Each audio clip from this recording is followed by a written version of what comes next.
নমস্কার, good morning. তোমরা দেখছো তোমাদের প্রিয় channel exam guide by Nitu. বন্ধুরা, এসএসসি এমটিএস জিকে ক্লাসে তোমাদেরকে জানাই স্বাগত। তোমরা যারা এবছর এসএসসি এমটিএস পরীক্ষা দেবে, তোমাদের জন্যই আমি নিয়ে এসেছি 2024 সালে এমটিএস পরীক্ষায় এসে যাওয়া সাধারণ জ্ঞানের প্রশ্ন নিয়ে এই বিশেষ ক্লাস। আজকে আমি করাচ্ছি 13তম ক্লাস, যেটি 9ই অক্টোবর 2024 সালে দ্বিতীয় শিফটে পরীক্ষায় এসেছিল। তো বন্ধুরা, তোমরা যারা এখনও পর্যন্ত চ্যানেলটি সাবস্ক্রাইব করোনি, তো অবশ্যই চ্যানেলটি সাবস্ক্রাইব করে নেবে। ভিডিও ভালো লাগলে লাইক করবে, বন্ধুদের সঙ্গে শেয়ার করবে। তো চলো শুরু করছি আজকের প্রশ্নপত্রগুলো। শুরু করছি আজকের প্রথম প্রশ্ন। দেখো কী বলেছে, সংসদীয় শাসন ব্যবস্থায় নিম্নলিখিতগুলির মধ্যে কে সরকারের প্রধান হিসেবে পরিচিত? তো সংসদীয় শাসন ব্যবস্থায় সরকারের প্রধান হলেন প্রধানমন্ত্রী। দেখো, ভারতীয় সংবিধানে অনুচ্ছেদ 74 এবং 75-এ বলা হয়েছে যে সংসদীয় সরকারের তিনিই প্রধান। তো তিনি বলতে এখানে প্রধানমন্ত্রী, ঠিক আছে? তো ভারতীয় সংবিধানে অনুচ্ছেদ 74 এবং 75-এ প্রধানমন্ত্রীকে সংসদীয় সরকারের প্রধানমন্ত্রী হিসেবে বিবেচনা করা হয়েছে। পরবর্তী প্রশ্ন, 1946 সালে ড্যাশ ভারতে ক্ষমতা হস্তান্তরের জন্য একটি ত্রিস্তরীয় কনফেডারেশন প্রস্তাব করেছিল? তাহলে কোন কমিশন এই ত্রিস্তরীয় কনফেডারেশন প্রস্তাব করেছিল? তো সঠিক উত্তর হবে ক্যাবিনেট মিশন। এই ক্যাবিনেট মিশন 3 সদস্যের দ্বারা গঠিত। এই সদস্যরা হলেন লর্ড পেথি ক্লরেন্স, স্যার স্টাফোর্ড ক্রিপস এবং এভি আলেকজান্ডার, ঠিক আছে?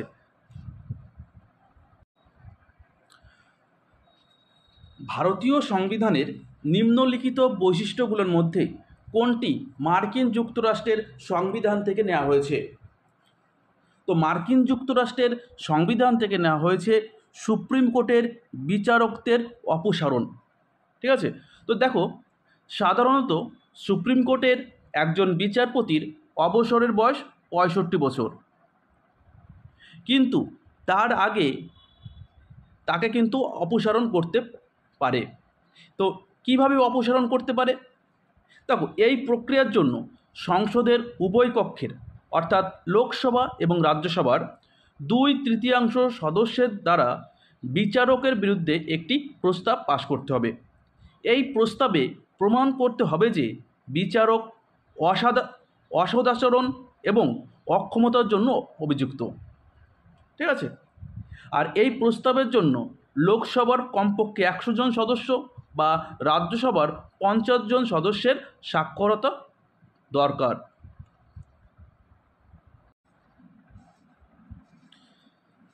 পেলেগ্রা হলো পুষ্টির অভাবজনিত রোগ। সাধারণত নিচের কোন পুষ্টির অভাবে এই পেলেগ্রা রোগটি হয়? তো পেলেগ্রা রোগটি হয় নিয়াসিন, ঠিক আছে, বা ভিটামিন B3-র অভাবে। ভিটামিন B3 বা নিয়াসিনের অভাবে এই পেলেগ্রা রোগটি হয়। তো নিয়াসিনের অভাবে কিন্তু পেলেগ্রা রোগটি হয়, আর ভিটামিন B3-র অভাবে। নিম্নলিখিত বিবৃতিগুলির মধ্যে কোনটি ম্যাকুলে সম্পর্কিত ভুল বা ম্যাকুলে সম্পর্কে ভুল ধারণা? দেখো, বিবৃতি এ বলেছে তিনি জোরালোভাবে ভারতীয়দের ইংরেজি ভাষা শিক্ষা দেওয়ার পক্ষে ছিলেন। এটা ঠিক। তিনি ভারতীয় এবং আরব সাহিত্যকে পাশ্চাত্য সাহিত্যের চেয়ে নিকৃষ্ট মনে করতেন। এটাও ঠিক। তিনি বিশ্বাস করতেন যে ভারত একটি অসভ্য দেশ, যাকে সভ্যতার পাঠ শেখানো দরকার। এটাও ঠিক। আর যেটা ভুল সেটা হচ্ছে ম্যাকলে একজন প্রাচ্যবিদ পণ্ডিত ছিলেন। তো এটা কিন্তু ভুল, ঠিক আছে? ম্যাকলে একজন প্রাচ্যবিদ পণ্ডিত ছিলেন, এইটি কিন্তু ভুল ধারণা। বা ভুল বিবৃতি। ভারত সরকার কোন সালে জাতীয় ডিজিটাল যোগাযোগ নীতি বা ডিজিটাল কমিউনিকেশন পলিসি চালু করেন? তো এটি চালু করেছিল 2018 সালে। ঠিক আছে, ডিজিটাল কমিউনিকেশন পলিসি বা জাতীয় ডিজিটাল যোগাযোগ নীতি এটি চালু হয়েছিল 2018 সালে। পাখু ইতু নৃত্য নিচের কোন রাজ্যের আপতানি উপজাতি দ্বারা পরিবেশিত হয়? দেখো, আপতানি উপজাতি কোন রাজ্যে বসবাস করে? তো আপতানি উপজাতি বাস করে অরুণাচল প্রদেশ। আর এই আপতানি উপজাতিদের নৃত্য পাখু ইতু। ঠিক আছে, পাখু ইতু এটা হচ্ছে আপতানি উপজাতিদের দ্বারা পরিবেশিত একটি নৃত্য, যেটি অরুণাচল প্রদেশে অনুষ্ঠিত হয়। পণ্ডিত শিবকুমার শর্মা এককভাবে কোন বাদ্যযন্ত্রটিকে জনপ্রিয় করার কৃতিত্ব পান? তো পণ্ডিত শিবকুমার শর্মা তিনি একজন স্বনামধন্য সন্তুর বাদক শিল্পী। তো শিবকুমার শর্মা, সঠিক উত্তর হবে সন্তুর। পণ্ডিত শিবকুমার শর্মা 1986 সালে সঙ্গীত নাটক একাডেমি পুরস্কার, 1991 সালে পদ্মশ্রী এবং 2002 সালে পদ্মবিভূষণ পুরস্কার পেয়েছেন। ঠিক আছে, তো 1986 সালে সঙ্গীত নাটক একাডেমি পুরস্কার পেয়েছেন। পরবর্তী প্রশ্ন দেখো কি বলেছে, শিলাস্তরের উপর কম্বলের মতো জমা হওয়া অসংগত শিলা, ধুলো, মাটি ইত্যাদির স্তরকে ড্যাশ বলা হয়? তো এই স্তরকে বলা হয় রেগোলিথ। তো সঠিক উত্তর হবে রেগোলিথ। ঠিক আছে, চলো নেক্সট। ভারতে 2011 সালের আদমশুমারি অনুসারে ভারতের মোট জনসংখ্যার কত শতাংশ খ্রিস্টান সম্প্রদায়ের লোকজন ছিল? তো 2011 সালের জনগণনা অনুযায়ী ভারতের মোট জনসংখ্যার 2.3% খ্রিস্টান সম্প্রদায়ের লোক ছিল। এছাড়াও হিন্দু ছিল 79.8%, মুসলিম 14.2%, শিখ 1.7%, বৌদ্ধ 0.7%, জৈন 0.4% এবং অন্যান্য 0.7% লোক বাস করে ভারতবর্ষে। ঠিক আছে, চলো নেক্সট। ভারতের কোন স্মারক স্থানে মগন নিবাস, হৃদয়কুঞ্জ এবং বিনোবা মীরা কুঠির রয়েছে? তা এগুলো রয়েছে সবরমতী আশ্রমে। দেখো, আশ্রমটি 1917 সালে মহাত্মা গান্ধী দ্বারা প্রতিষ্ঠিত হয়েছিল। তো সবরমতী আশ্রম কে প্রতিষ্ঠা করেন? মহাত্মা গান্ধী। কত সালে? 1917 সালে। পরবর্তী প্রশ্ন, ভারতের সর্বাধিক বৃষ্টিপাত কোথায় হয়? খুবই গুরুত্বপূর্ণ একটি প্রশ্ন। তো ভারতের তথা পৃথিবীর সর্বাধিক বৃষ্টিপাত হয় মৌসিনরামে। তো তোমরা বলো তো মৌসিনরাম কোন রাজ্যে অবস্থিত? অবশ্যই তোমরা সকলেই কমেন্ট করে জানাবে মৌসিনরাম কোন রাজ্যে অবস্থিত। মৌসিনরাম কোন রাজ্যে অবস্থিত অবশ্যই তোমরা কমেন্ট করে আমাকে বলবে। আর এখানে গড় বার্ষিক বৃষ্টিপাত 11,872 মিলিমিটার। নিম্নলিখিত শাসকদের মধ্যে কে মুঘল রাজত্বে ঝরোখা দর্শন প্রবর্তন করেছিলেন? ঝরোখা দর্শন এটা প্রবর্তন করেছিলেন আকবর। আকবর মোগল শাসকদের মধ্যে সবচেয়ে বেশি ধর্মনিরপেক্ষ ছিলেন তিনি। ঠিক আছে, এই আকবর 1556 সালে সিংহাসনে আরোহণ করেন বা সিংহাসনে বসেছিলেন। আর 1605 সালের 25শে অক্টোবর আগ্রায় মৃত্যুবরণ করেন। তার সমাধি আগ্রার বাইরে সিকান্দ্রায় অবস্থিত। ঠিক আছে, তো কোথায় এটা পরীক্ষায় আসে যে আকবরের সমাধি কোথায়? তো সঠিক উত্তর হবে Sikandra.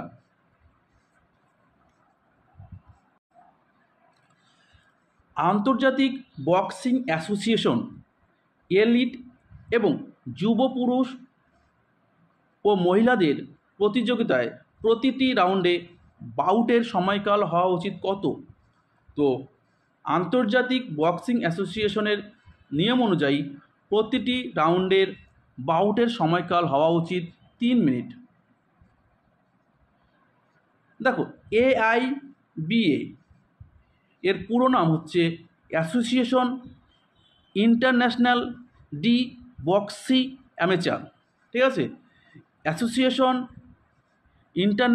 International de boxe amateur, এটা হচ্ছে AIBA এর সম্পূর্ণ রূপ। আর সংস্থাটি 1946 সালে প্রতিষ্ঠিত এবং সদর দপ্তর সুইজারল্যান্ডের লুসান শহরে। ভারত তার প্রথম ক্রিকেট টেস্ট ম্যাচ খেলেছে নিচের কোন দেশের বিরুদ্ধে? তো ভারত প্রথম টেস্ট ম্যাচ খেলেছে ইংল্যান্ডের বিপক্ষে লন্ডনে খেলেছিল। আর প্রথম ম্যাচটি খেলেছিল 1932 সালে এবং টেস্ট দলের অধিনায়ক ছিলেন সিকে নাইডু ছিলেন ভারতীয় দলের প্রথম টেস্ট অধিনায়ক। পরবর্তী প্রশ্ন, নিচের কোন রাজ্যে প্রতি বছর আলপাসি উৎসব উদযাপিত হয়? আলপাসি উৎসব উদযাপিত হয় যেখানে সমুদ্রে দেবতাদের স্নান প্রধান আকর্ষণ। এই আলাপসি উৎসব কেরালায় পালিত হয়। এর প্রধান আকর্ষণ হচ্ছে দেবতাদের সমুদ্রে স্নান করানো, আর এটি একটি ফসল কাটার উৎসব।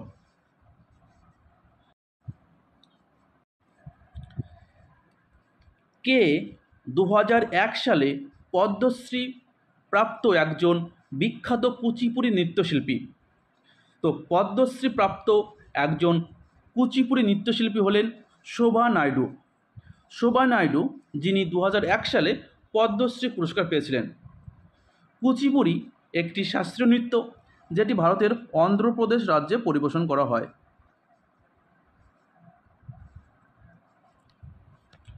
পরবর্তী প্রশ্ন, 2022 সালের ডিসেম্বরে সংসদে পাশ হওয়া জ্বালানি সংরক্ষণ বিল 2022 এর লক্ষ্য হলো কি?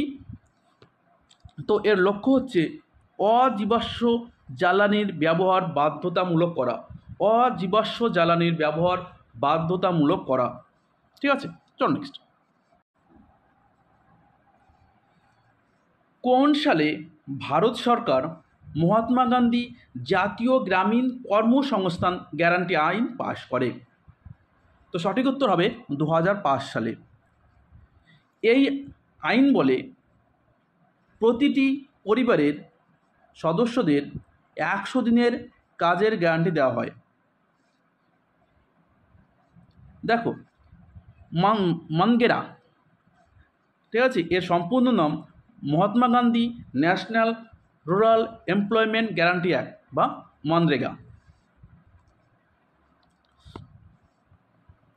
পরবর্তী প্রশ্ন, বিজোড়টি বের করো। ভ্যাকুওলস, নিউক্লিয়াস, রাইবোজোম এবং লাইসোজোম, এর মধ্যে বেজোড় কোনটি?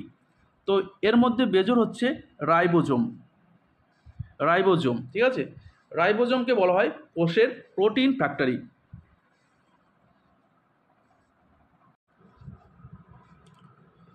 পরবর্তী প্রশ্ন কি বলেছে? শূন্যভিত্তিক বাজেটের মূল উদ্দেশ্য কি? তো শূন্যভিত্তিক বাজেটের মূল উদ্দেশ্য হচ্ছে এটি প্রতিটি বাজেটে আইটেমের প্রয়োজনীয়তা যাচাই করে, যা সম্পদের সঠিক ও দক্ষ ব্যবহার নিশ্চিত করে। এটা হচ্ছে শূন্যভিত্তিক বাজেটের মূল উদ্দেশ্য। ঠিক আছে, চল নেক্সট। মে 2023 সালে উড়িষ্যা সরকার দ্বারা চালু করা মো ঘরা প্রকল্পের অধীনে যোগ্য সুবিধাভোগীরা সর্বাধিক কত পরিমাণ গৃহ ঋণ পেতে পারেন? তো মো ঘরা প্রকল্পের অধীনে সুবিধাভোগীরা সর্বাধিক 3 লক্ষ টাকা পর্যন্ত ঋণ পেতে পারেন। দেখো, উড়িষ্যার বর্তমান রাজ্যপাল কাম্যবতী হরিবাবু, মুখ্যমন্ত্রী মোহন চরণ মাঝি, উপমুখ্যমন্ত্রী দুজন কনক বর্ধন সিং দেও এবং প্রভাতী পারিদা, এই দুজন কিন্তু বর্তমানে উড়িষ্যা রাজ্যের উপমুখ্যমন্ত্রী রয়েছেন।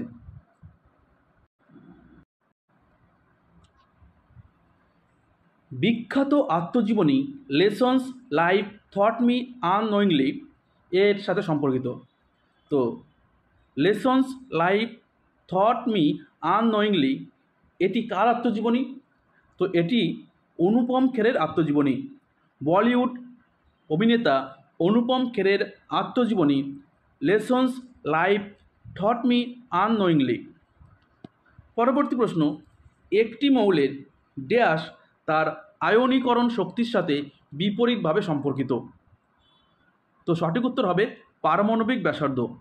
তো একটি মৌলের পারমাণবিক ব্যাসার্ধ তার আয়নীকরণ শক্তির সাথে বিপরীতভাবে সম্পর্কিত। দেখো কি বলেছে, পারমাণবিক ব্যাসার্ধ বৃদ্ধির সাথে সাথে আয়নীকরণ শক্তি হ্রাস পায়, অর্থাৎ কী হয়, এদের সঙ্গে বিপরীত একটা সম্পর্ক রয়েছে। তো বন্ধুরা, ভিডিওটা এই পর্যন্তই। ভিডিওটা ভালো লাগলে লাইক করবে, বন্ধুদের সঙ্গে শেয়ার করবে। আবার দেখা হচ্ছে আগামীকাল। ততক্ষণ ভালো থাকবে, সুস্থ থাকবে। ধন্যবাদ।